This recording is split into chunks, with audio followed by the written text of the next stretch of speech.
storming. It's storm outside. So we're just a couple minutes past the hour, and we've got a few people online. It's a small but yet mighty group. So thank you for everyone for joining us. I know it's a bit of an awkward time in various time zones, but I appreciate you being part of this, and I'm really looking forward to this session. We actually have two, not one, but two presentations. The first one is exploring the flexible delivery of student internships with sustainability projects, a case study of Green Office Toitū at Otago Polytechnic Auckland International Campus. And I apologize if I've butchered the name of your office. And then the second presentation, we have a presentation called Cross-Border Internship Models to promote bilateral education industry engagement. So the first presentation will be given by Dani Mao and Bruno Balducci, and then we will follow up to hear from Brigid and from Karen Barker with the Australia Institute. I will be running the slideshow. This is me. You can see me on the screen. You can see my picture. This is pre-COVID, so it feels like I've aged 10 years and two. But I am the founder of the International Internship Network, and I've developed this online conference, and I appreciate everyone that has joined us this week. These are Dani, these fine folks are Dani and Bruno from the Auckland campus of Otago. And our second session will be run by Brigid and Karen from the Australia Institute at the University of Melbourne. And I'm really looking forward to hearing from them as well. So at the end of this presentation, I believe Brigid or Karen will take control. And so there may be a bit of a pause while we switched over the PowerPoint presentations. So just bear with us, but I'm sure over the last couple of years, you've seen this happen on numerous occasions. And I'm going to apologize in advance. I probably will try to speak while being muted. And that is something I'm sure you've seen as well. So without further ado, I'm going to call on Dani or Bruno to start our presentation. Actually, before you begin, I just wanted to say that if the audience, it's a small audience, if you can use the Q&A or the chat feature to ask any questions of our panelists. If it's something that's pertinent to the actual slide, I might butt in to the presentation and ask that. If it's more of a general question, I think I'll wait until the very end of the second presentation, and we will have a question and answer period where we can engage the panelists on the various questions from the audience and from myself. So having said all that, I'm going to hand it over to Dani to start us off. Over to you, Dani. Thank you, Matt. A big welcome, everyone, from the tertiary education and also internship providing community. Welcome to be here with us today and to discuss about the innovation in this sector.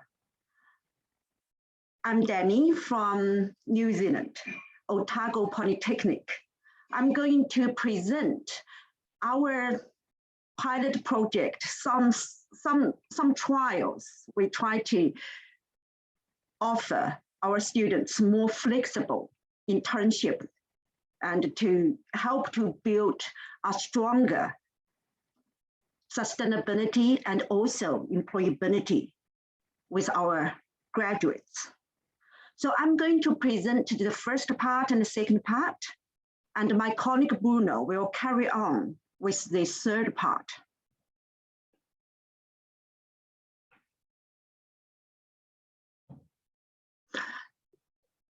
Okay. Many of you might not know this background.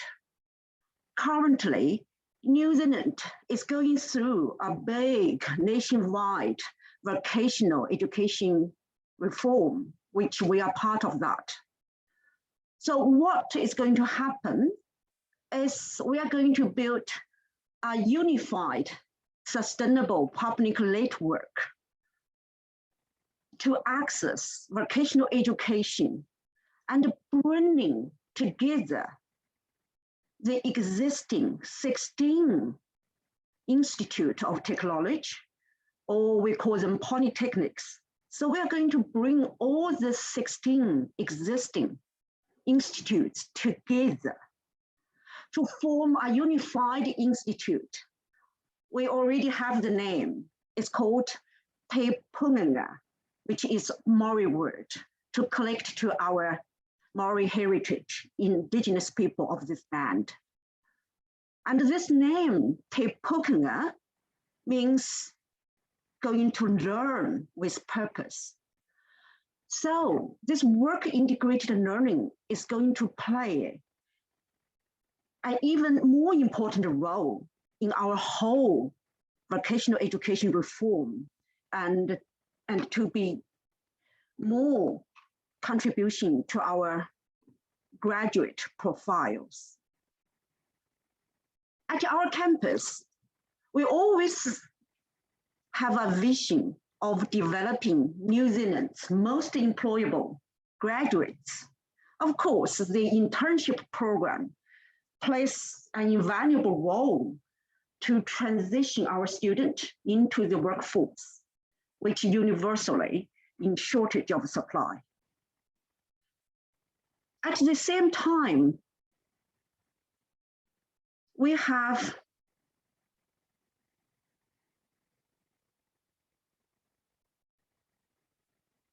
Hi, Matt, can we move on?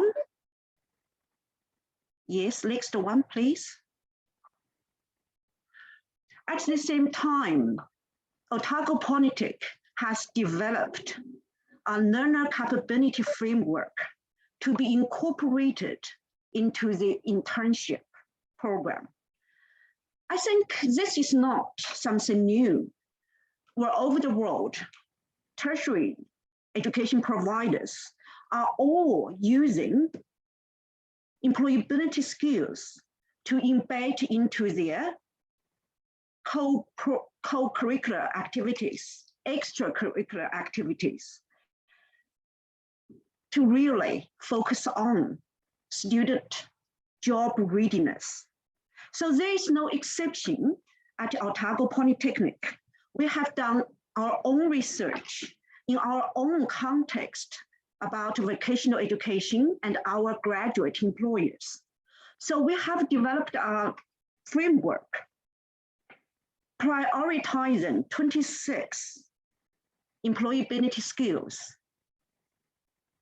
And also in this business internship context, we have ranked 10 preferred skills which our local employers would prefer to see when they are conducting graduate interviews. So these are all woven into our thinking and design of our internship programs. Next page, please. We have 4 different models originally designed before the pandemic to offer internship. Of course, the most traditional one is work placement. Students will be working for an organization. We also have a more courageous model. It's like most other people also doing the same thing, entrepreneurial model. So students can, after approval, to work on their own big ideas, either with some other students or with an existing small business they are already working with. So we can extend that further, hoping to help them to modify their business plan, also hoping to get them more wider exposure to smaller investors and the local business community. Of course, we also have the third model, which is a hybrid. It's online, also visits to the internship hostess.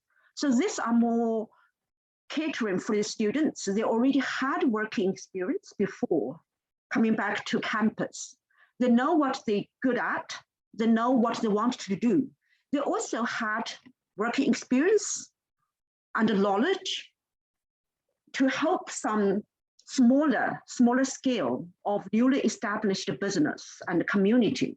So they can work on this professional project, giving consultancy advice, working with a smaller team, this kind of work. And we also designed number 4, which is also hybrid, but it's not online, offline.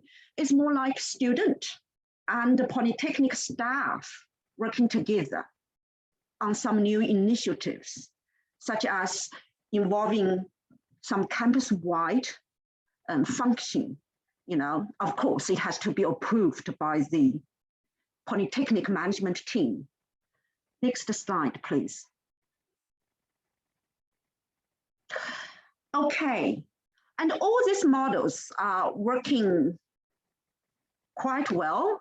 And I'm saying well because students give us very positive feedback before the pandemic. Of course, the pandemic changed quite a bit part of the picture. Can we move on?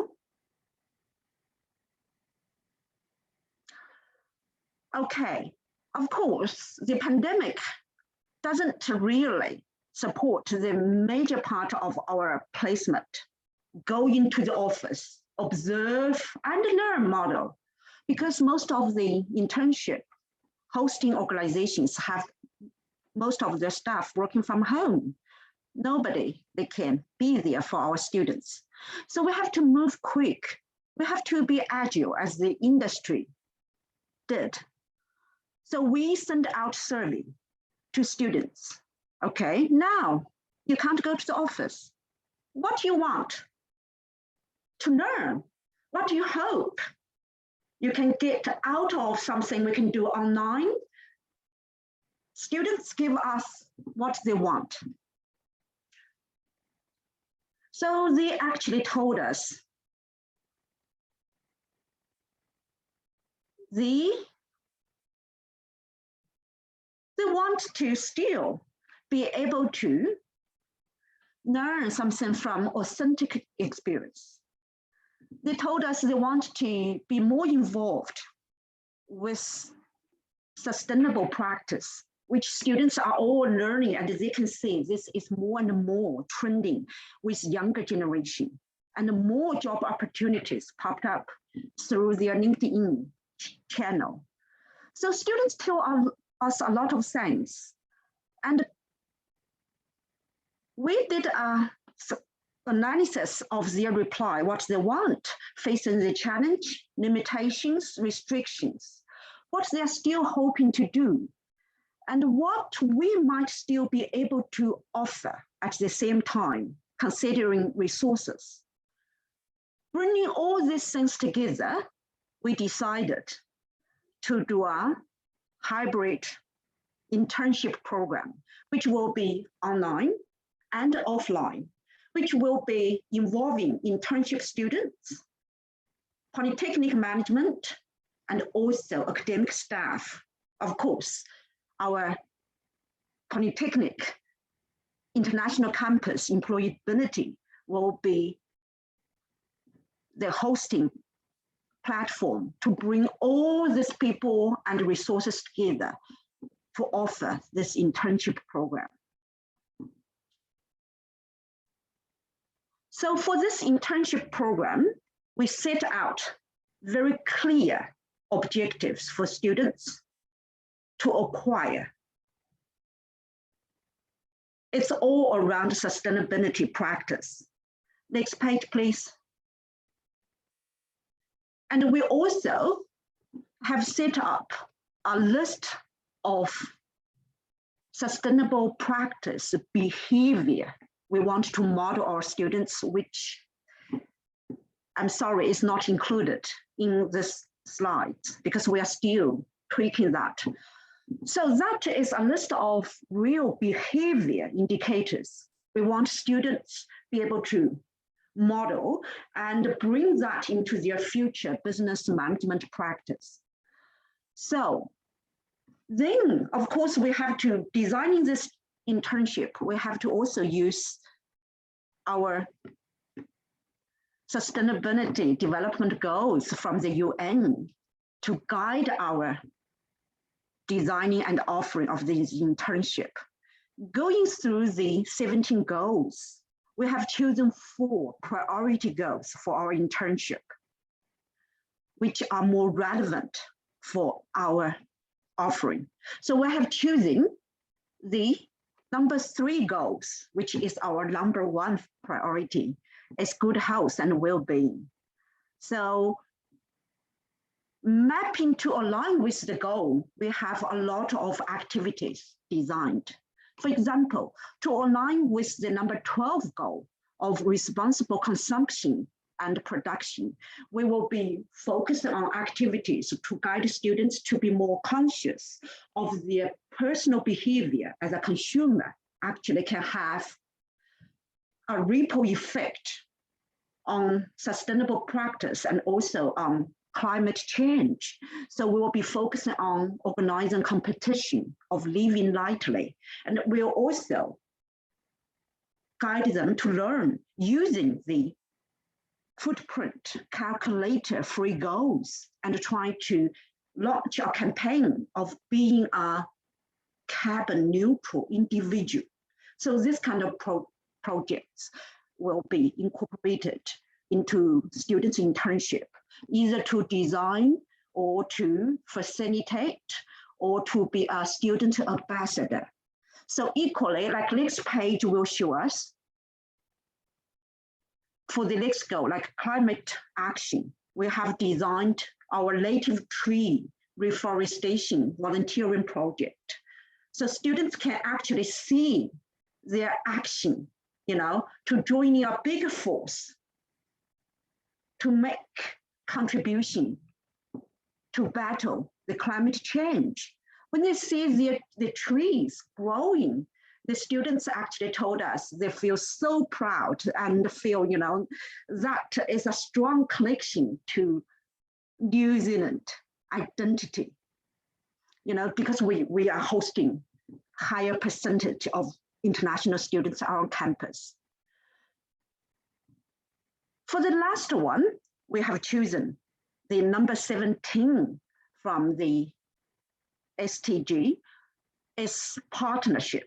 Of course, this is super important for us as a vocational education provider to be able to offer this sustainability project, because we do need partners from government, from community, from our small and medium-sized business association, and also from our staff.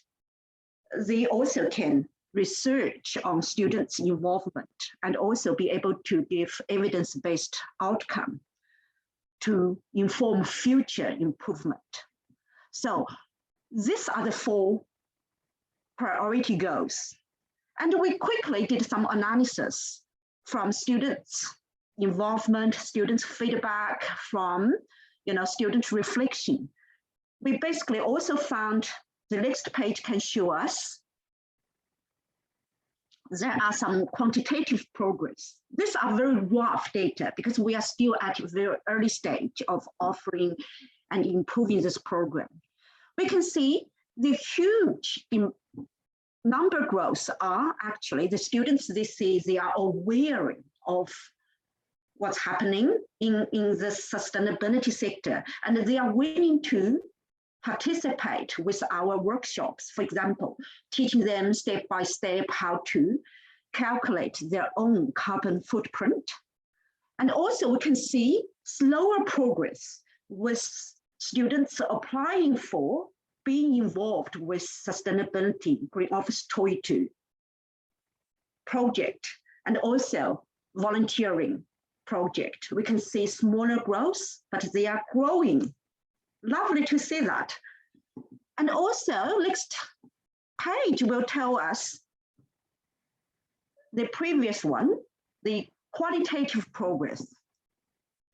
So we have the students. These students already either doing or completed their internship project with Green Office Toitū, and they give feedback, and they're also working on different student projects. Some are working on the marketing aspect to promote our project.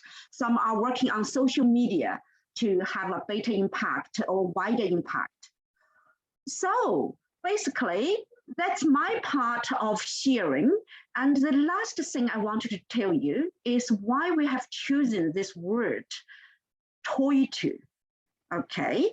Because our Green Office Toitū is just a contributor, a smaller branch to join the global Green Office Toitū movement, global Green Office movement. But we are the first one from New Zealand to join this global tertiary student movement. And we named ourselves Toitū. So this Toitū is a Maori word, which has a very rich meaning. It means enduring, untouched, kept pure, protected. But in the sustainability context, in the context we have chosen Toitū to be our name, is to care for the life of this place, our people, and our future. We couldn't find a better name, to express our commitment to sustainability practice with our students moving forward, and also try to enhance the connection of our international students to this piece of land, Aotearoa, New Zealand. Okay, so that's my part of the Thank you, presentation. Dani. I just wanted to mention that there's just a few minutes left in your portion of the presentation. I just want to make sure that Karen and Brigid have equal time. So Bruno, I hate to put you under the microscope, but if you could keep your section to about 5 minutes, and then we'll move 5 minutes. over. That's cool. Yeah. Okay. And fantastic. if you could just give me a reminder when we're just about to, when Sure. you want me to wrap up, that would be great. Excellent. All Thank right. you. Good. So following on from what Dani told you about our flexible internships, the 4 different models that we have, and also the learner capabilities that Otago Polytechnic has done some research into, I wanted to find out which capabilities students valued the most. So Matt, could you show us the next slide? Maybe the next one. There we are. So we have a table showing, you can see how verbal communication is in first position, followed by teamwork. And at the end, nearly 25% chose communication in writing, ethics, and sustainability. This we can compare to a similar survey done by Otago Polytechnic with employers in the business sector. Matt, could you show us the next slide? You can compare which capabilities they valued the most with the ones chosen by students. In the top position are teamwork and verbal communication. You can also see problem solving in 4th position. So the colors show you similarities between the 2 surveys. Now, this raises a number of questions. The first one is, do students really see verbal communication, teamwork, problem solving? Do they really see that in the same way as employers? So Matt, if you could move on to the next slide.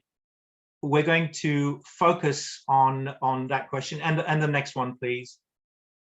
So we're going to start focusing on the different capabilities and see how students and employers compare. So the next slide, please, should show us that we're going to start with communication. When students talk about verbal communication, these are mostly overseas students. So they're really thinking about the ability to function effectively within the organization.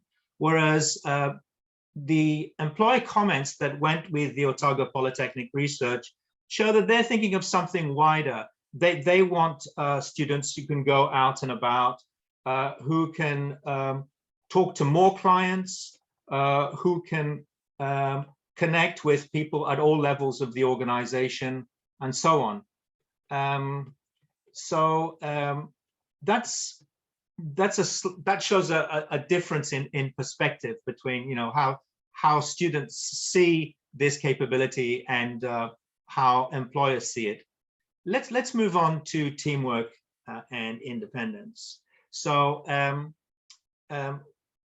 it's also at the top of the list for students.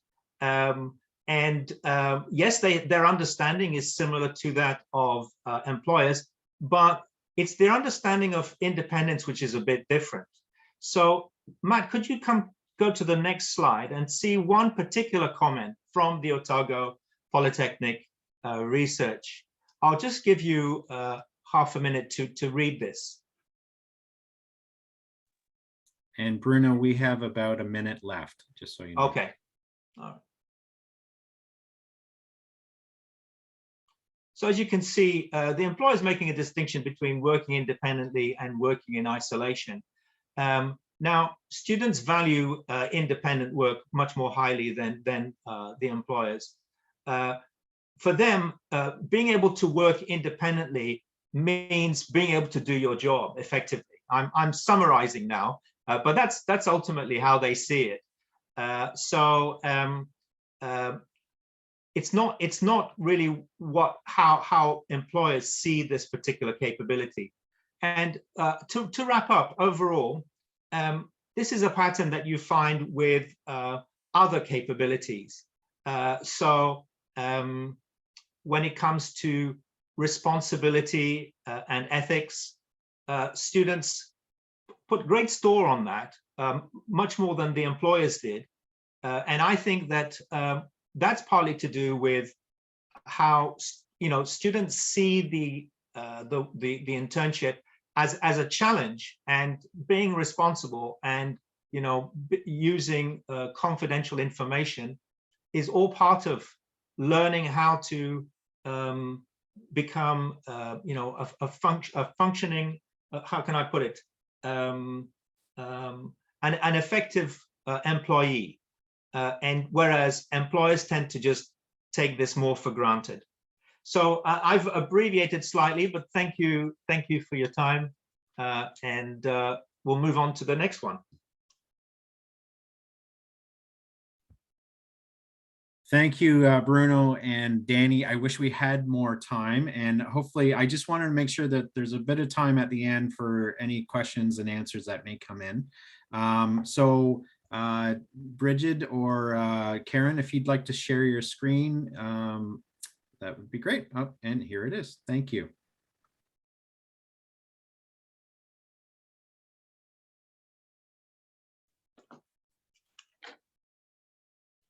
And you're both on mute right now, just so you know. Someone had to do it.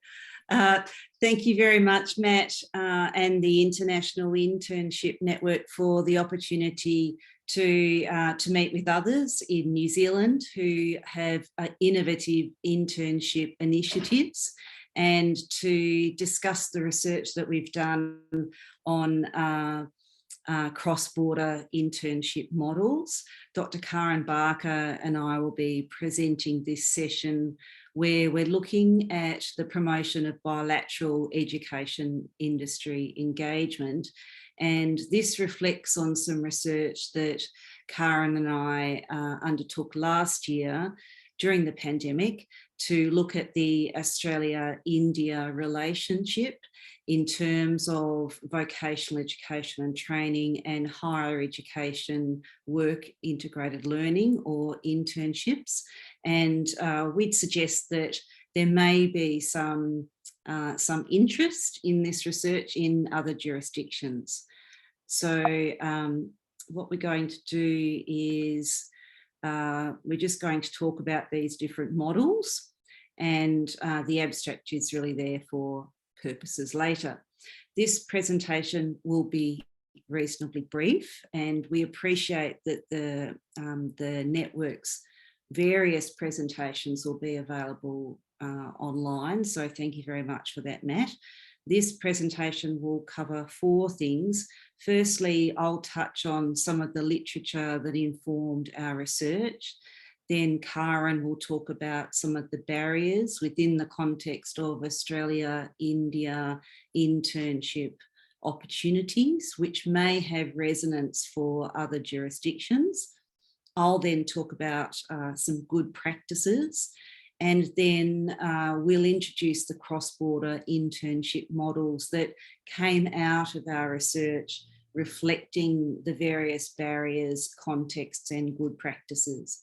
And these models obviously reflect some of the previous developments and are particularly applicable within the Australia-India relationship and may well be of interest to other jurisdictions.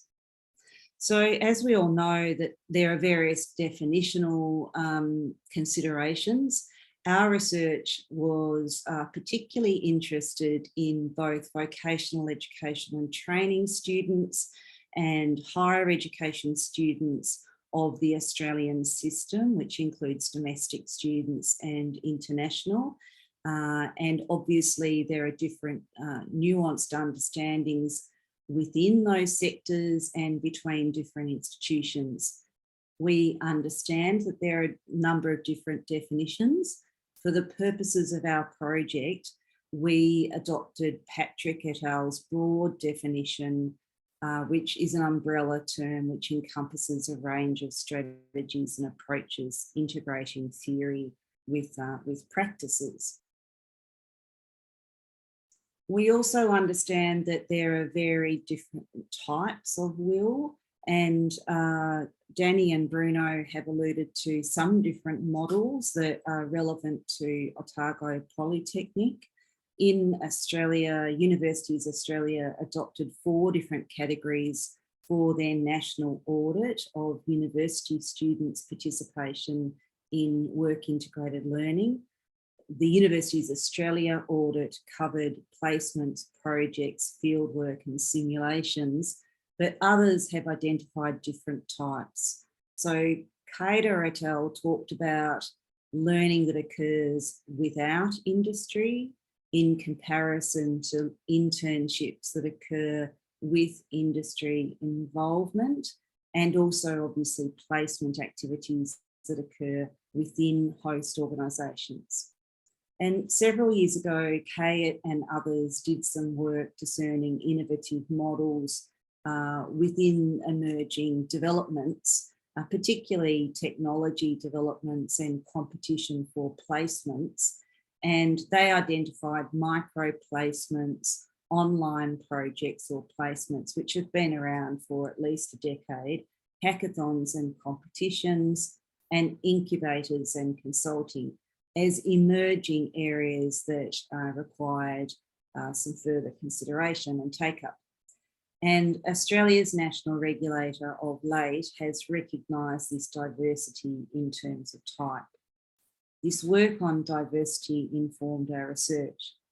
We also looked at participation in internships or work integrated learning, and this is problematic from some perspectives because there are no national data collections of higher education student participation in internships, other than ASEN's analysis of the Graduate Outcomes Survey, which suggests that about 51% of graduates have done at least some work integrated learning. However, the proportion of students doing cross-border internships from Australian universities is very low, about 5%, which is about consistent with some other research. I'll hand over to Karen.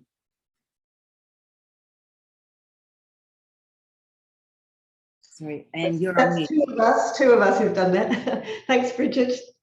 I'm going to talk about the barriers that we were alerted to in our research, and many of these you'll be very familiar with, but we think there's a couple of nuances in there that are specific to the cross-border internship that came from our discussions about the barriers for internships with India. Before I go on, I just want to mention that and do the traditional acknowledgement of country. So I'm coming to this Zoom from Melbourne, Australia, and I'm on the lands of the Wurundjeri people of the Kulin Nation. And we typically make this acknowledgement of Australia's traditional owners in recognition of the ongoing and unbroken connection between Australia's First Peoples and the land that we call Australia. So I'd like to pay my respects to their elders, past, present, and emerging.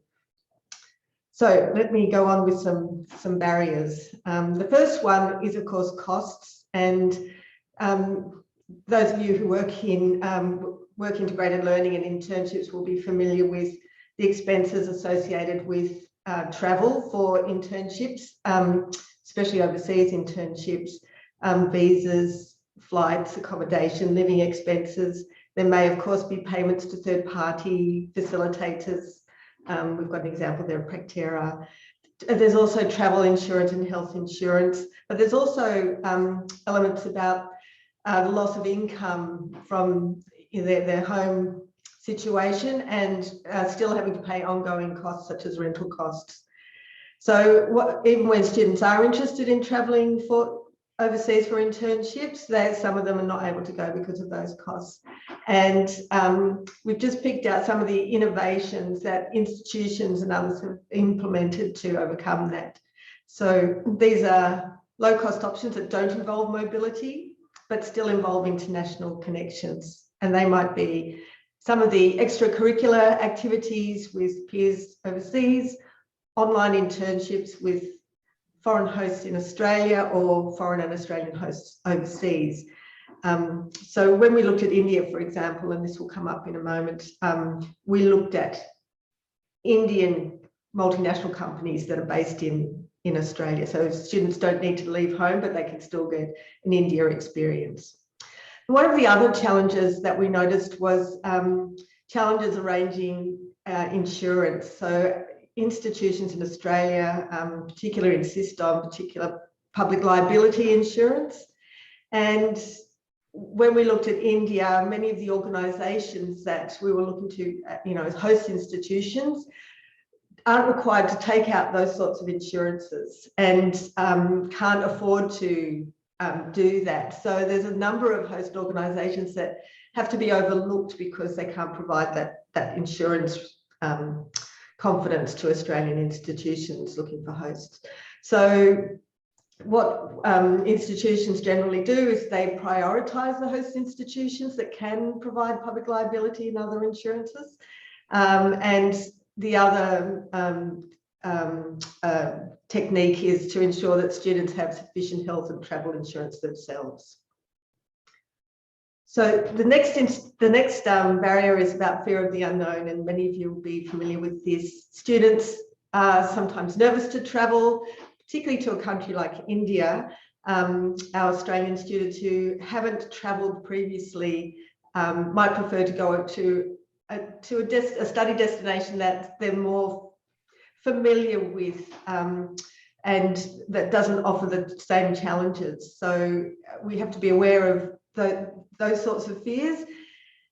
The innovations that institutions are working with are about promoting these cross-border internships as an option by familiarising the students with the kinds of opportunities that are available and also preparing them well. And that might involve some really strong pre-departure briefings and setups so that they know exactly the kind of social and cultural and business environments that they'll be walking into.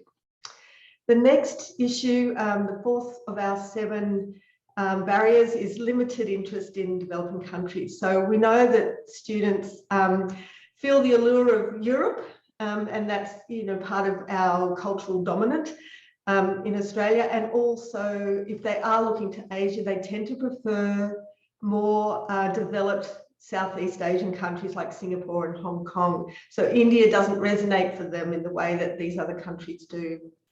So to overcome this, institutions are looking to diversify the internships that they're promoting And I think increasingly India is rising up on that agenda. And they're also highlighting opportunity with well-regarded host organisations. So again, this taps into what I mentioned before about the Indian multinationals like Infosys, Tech Mahindra, Tata Consultancy Services and so on. These are familiar names. And other Australian multinationals or other Australian host organisations like Atlassian. So this is a nice segue into our next barrier. It's about the availability of hosts, and this is one of the reasons why there's been so much great innovation in approaching work integrated learning and internships. It's a flooded market. Everybody's looking for a placement, and there's just not sufficient host organisations. It's also very resource intensive. Institutions have to do a lot of work and a lot of due diligence to enable these internships to happen. So, you know, our focus groups reported back that the institutions are looking for different ways in which students can authentically engage with projects with us in Australia, but still connected internationally. So that involves promoting a range of different cross-border internship models to address those challenges and looking beyond the face-to-face participation. Another barrier that was reported back to us from our focus groups and interviews was about the lack of inclusivity that, you know, and this is about enabling a greater variety and diversity of students to engage with internships internationally. So there might be some class issues around comfort and travel based around the cultural difference, but there's also, you know, other commitments and disabilities that students might have. If they've got caring responsibilities that might prevent them from taking up internships overseas. So physical disabilities was raised as a particular deterrent. And we also had reports back about gender differentiation too, where women might not get the same opportunities in the workplace and in social and cultural situations as men. So again, you know, institutions are looking to promote various other diverse cross-border internship models. And finally, I think both Bruno and Dani mentioned the COVID-19 pandemic, and when we were doing our research, this had closed down international borders with a thud. So it wasn't just that the students couldn't travel, but also workplaces weren't open, and the world of work also had to change to you know, to manage remote delivery of work. So there were still various regulatory requirements around students performing certain professional obligations through internships and work experience, and they had to be adjusted as well. So I think the institutions were also looking to see how they could continue to promote internship models and professional work experience requirements in the face of those kinds of emergencies. So I'm going to hand back to Brigid now, and she will tell you what we did with all that information. Thank you very much, Karen. The other part of the research involved identifying good practices around cross-border internships so that the models that we developed could reflect and address the barriers to some degree, but also to try and capture some good practices. The first good practice, which I'm sure others in this series and conference have spoken about, is preparation, ensuring that students and host organisations are prepared for cross-border internships. The second is to ensure that all of the requirements are completed. And we did a document analysis of university and non-university providers' work integrated learning policies, and those requirements are fairly well established and known. We also determined through the research that familiarity is a good practice, so that some students who may have some hesitations may be more likely to undertake cross-border internships, whether that involves physical mobility or whether that involves online activities, that familiarity is important. Also, a good practice is prioritisation. So there are various different states and countries that have particular niche industry sectors where there is a benefit in providing and targeting those cross-border internships. So, for example, India, clearly IT is an area of niche industry sector dominance. The research also suggested a good practice where internships can be accommodated in tandem with other activities that institutions are prioritising. So VET institutions in Australia, for example, are now prioritising offshore campuses and possibly study tours rather than VET. And universities and non-university higher education providers are still promoting a number, but there is benefit in undertaking these in tandem. So the research that we did led to the development of a range of different cross-border models. These models take into consideration a number of factors. Firstly, that these models need to accommodate at least some low-cost options involving international connections.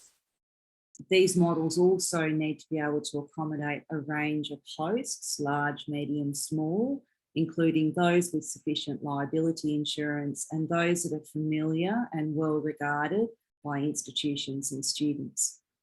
And the range of models also needs to be capable of targeting diverse countries, including developing countries, accommodate different modes, face-to-face, online and hybrid, domestic and cross-border, target niche industry sectors, and potentially be able to be conducted in tandem with other activities that institutions or students have prioritised. So the analysis of the data set, from the analysis, these four models emerged, and they accommodate different types of internships, so hackathons, competitions, different modes, and different spatial aspects. So institutions and students will still be interested, and indeed in some instances need to undertake internships in Australia, and in other cases may be able to undertake them overseas. These four models are as follows, if you read down the page. So model one is extracurricular activities with overseas peers. This includes things like hackathons and competitions or grand challenges, or increasingly industry certification, particularly if that certification is embedded in curriculum. This model, number one, can be conducted in country. So a domestic or international student enrolled with our country's system, either VET or higher education, could undertake model number one. Model number two is online internships, and these would typically be projects or case studies. These internships with foreign hosts, so we're getting cross-border connections without necessarily mobility, can be conducted in the country of enrolment or indeed offshore online. And during the pandemic, obviously, many international students were unable to travel, so they undertook their studies offshore online. So we had this new cohort of offshore online. Model number three is placement-based onshore internships with foreign hosts. So in this context is Australian-based internships onshore in Australia, but with foreign hosts. Model number four is offshore placement-based internships overseas, more traditionally what we would call cross-border internships.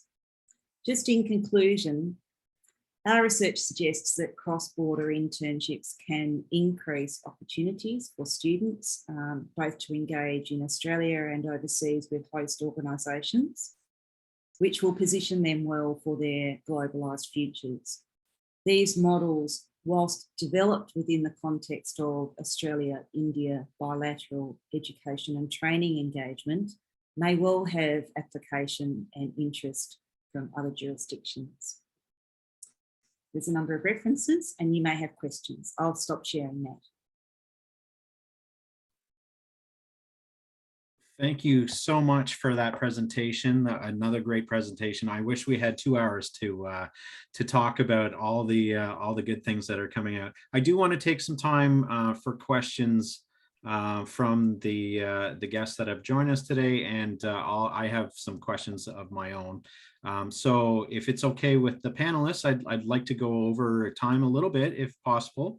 And folks who are tuning in, I know you're all busy, but if you want to stay around, please do so. If not, as I said, we are recording the session and you can see what you may miss if you have to log off and go to another meeting. But I want to go to the first question that we had from Malcolm. So the question is from Otago Polytechnic. Have students expressed more interest in any particular model over another, i.e. work placement, entrepreneurial projects, etc.? Have certain demographics of students been attracted to specific models? I don't know who wants to try to tackle that one. Hi, thank you for the question. Yes, we actually have extremely high percentage. Around 95% of international students actually want to go for the traditional model, which is a work placement, to be placed to work for a company and go into the office and work like 9 to 5, this kind of style. So that's the first preference, which we understand the driver for that.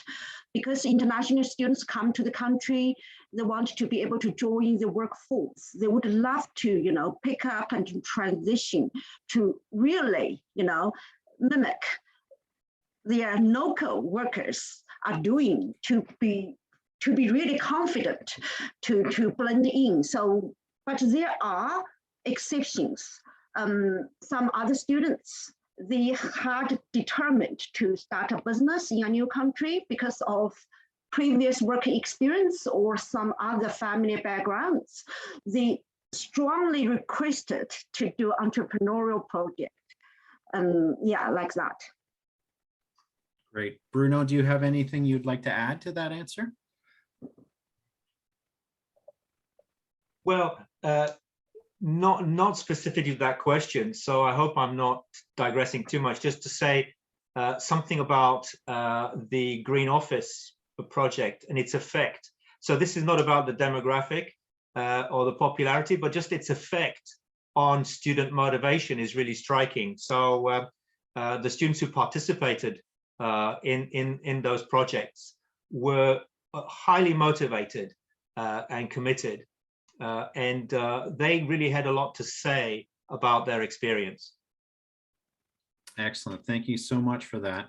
I want to touch on something that Karen mentioned in the research and in her own introduction. And that's, and actually, let me take a step back. So earlier this week, we had a session on some of the government funding from the Government of Canada towards global skills development, and also sending students from lesser represented populations so that they get to have an opportunity to go abroad. And one of the lesser represented populations is the Indigenous population. And so I'd love to hear if any of your research has talked about their participation in international internships or other work integrated learning opportunities. And then after you both, if you want to answer that question, if Dani and Bruno would like to chime in as to what they see from the Maori and the Pacifica population from New Zealand as well, that would be great. But maybe I'll hand it over to you, Karen, and you can take that. Yeah, thanks, Matt. It's a great question. So, I mean, our research was mainly focused on institutional stakeholders rather than the students themselves. And but I think, and Brigid can correct me if I've messed this one up, but my view is that, or my perspective is that on many of these programs, the students from Australia, in Australian institutions that are travelling to India for internships, predominantly have an Indian heritage.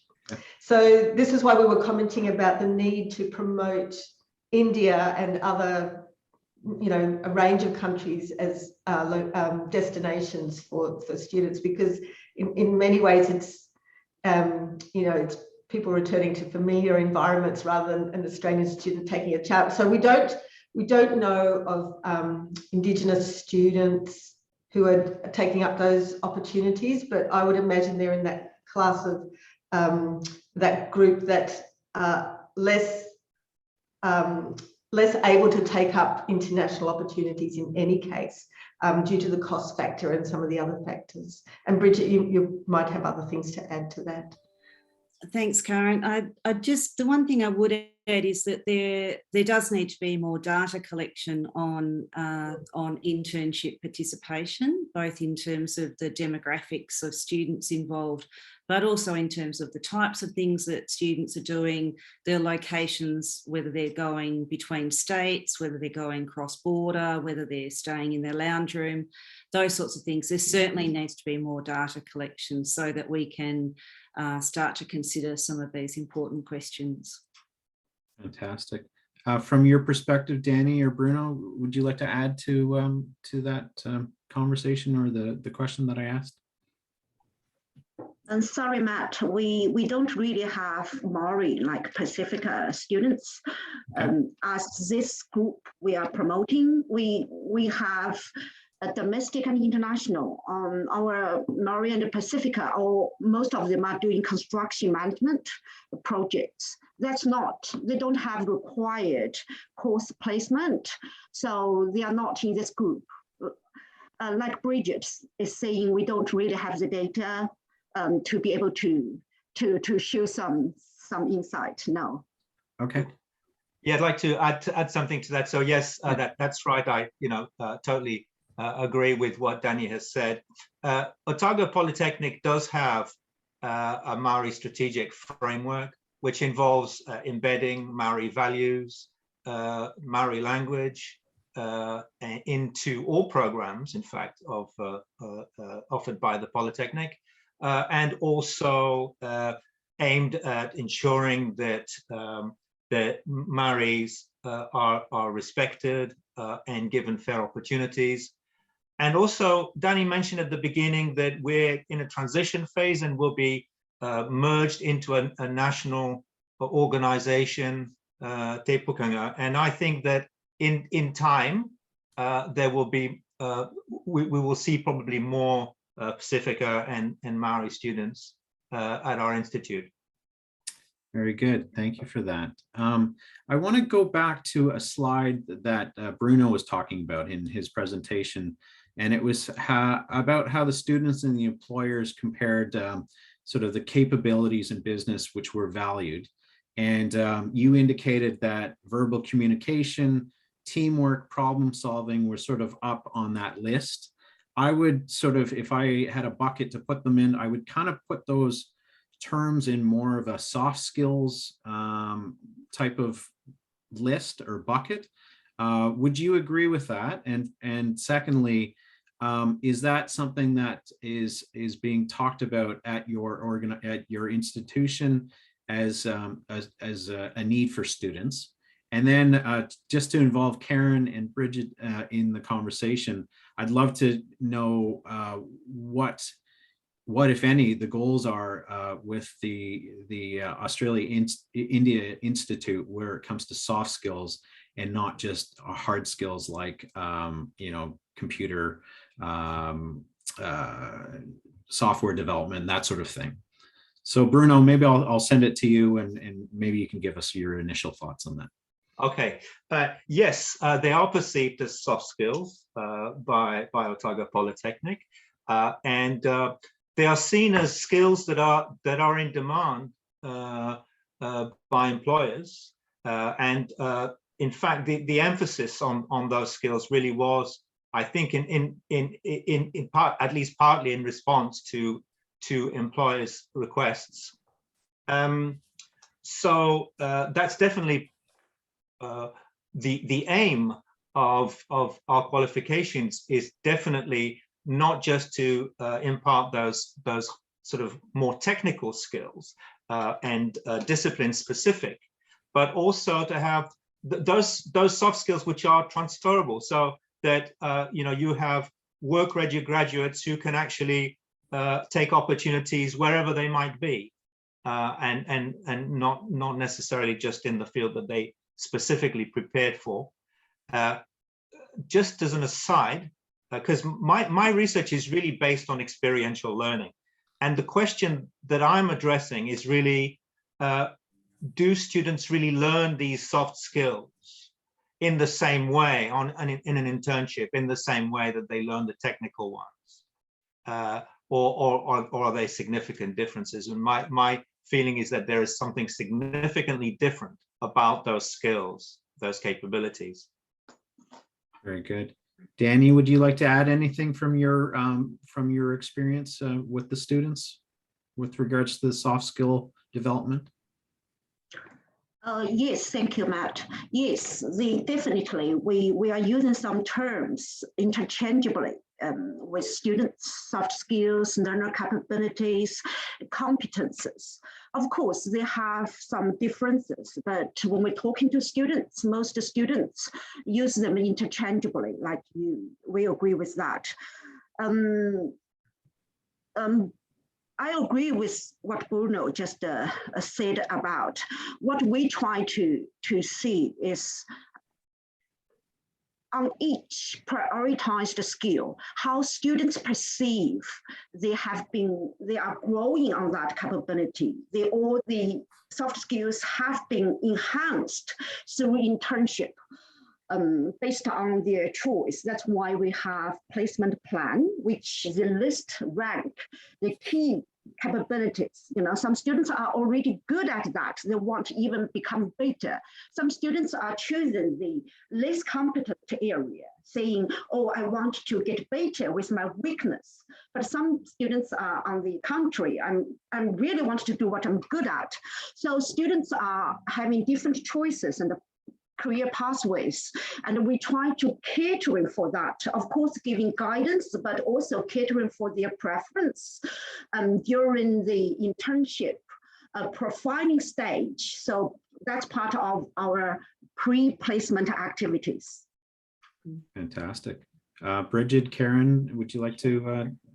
Thanks, Matt. Okay. That the answer is possibly about 5 hours long, but I'll give you my short answer. So we started our research thinking about work integrated learning that was embedded in the curriculum that was credit bearing. So in the first instance, our thinking was really about disciplinary specific programs, and we differentiated between professional programs and other programs because there are some restrictions on cross-border internship participation for professional programs, and we examined the Indian system as well, and there are some constraints for students involved in professional programs. But in our thinking, and at least in the initial stages, we were very much in a disciplinary mindset, I guess. When we did the field work with focus groups and interviews, we had a number of people from Australian universities who were from employability offices. So Australian universities structurally have work integrated learning offices that coordinate WIL activities. And they also had employability and careers offices and structures. And in some cases, these two are in one, but in other cases, they're quite separate.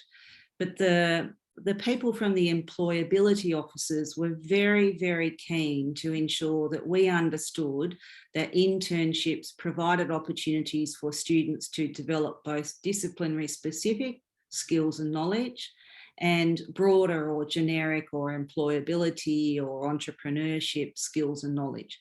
So So both of those two things are important, and probably developed in a range of different ways that Bruno can tell us about. Karen, would you like to add to Brigid's answer? No, I think Brigid summed it up really nicely. I just wanted to mention, like, a few years ago, the Institute ran its own internship program for Australian higher education students into India. And at the end, we got everyone to give us a testimonial. Without any exceptions, everybody just raved about their experiences. And so many of the things they were emphasising were the soft skills that they developed in the course of those programs. So I think the students themselves recognise that their discipline gives them certain capabilities and skills, but there's some other things that you only learn through that interaction in the workplace. So, you know, I think it's a really valuable discussion and a really, you know, key area to focus on the kinds of capabilities that can develop out of internships. Fantastic. I'm going to ask one more question. I don't see any from the audience. And I'm going to preface the question by saying that the last organization I worked with, they had a site, an office in Singapore, and had a great program for many years. And it was always a bit of a struggle to get students there. And then a funny movie came out called Crazy Rich Asians. And Singapore became the hottest thing in study abroad all of a sudden. And so it makes me think of, Karen, when you're talking about students choosing destinations, whether it be a cultural dominance like a Europe, or familiarity, or sort of more developed countries over less. I guess my question is, how are we going to break that? How do we get students to choose to be a bit courageous, as Dani was saying earlier, and go to places maybe they hadn't thought of before, or really probably in the long run in their best interest because they're in the disciplines in which they're studying. Karen, do you want to try to tackle that? So maybe we need a Netflix series about crazy rich Indians, crazy rich something else. Right. It just reminded me of many years ago when all the CSI programs were starting up, and all of a sudden every student wanted to start university by doing forensic science, right. So they could all be CSI. So I think the power of you know, what's there culturally is just can sweep people along. So yes, I think we need to, you know, it's about broadening our cultural access, and making sure that it's not just Europe that's being displayed and championed through all our media, but other countries and the value of other countries. So when we think about India now, we think about you know, there's such global leaders in technology and IT,